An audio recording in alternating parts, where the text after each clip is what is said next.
Having an interdisciplinary team is important to get back to school because so many of us have expertise in different fields of burn recovery.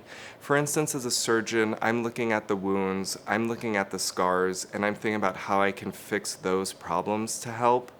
But I rely on our psychologists to help with the psychosocial. I rely on the child life to help navigate being an adolescent and going back to school, the occupational therapist for hand therapy.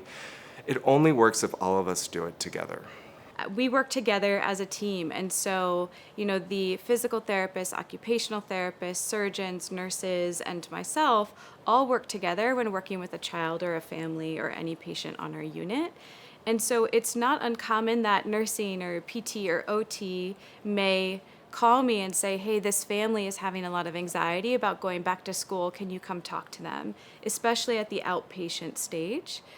So the work in terms of the referrals that are made to me, but also the ways that we work with the child is very interdisciplinary. So I try to contextualize any of the information or work that I'm doing with the child and the family within the knowledge of what their medical status is, what their recovery is, what their functional limitations and abilities are, and having that info from the surgeons and nursing and physical and occupational therapy helps me better tailor what are some of the challenges or more emotionally stressful encounters that the child may have to then tailor where I may kind of focus my attention.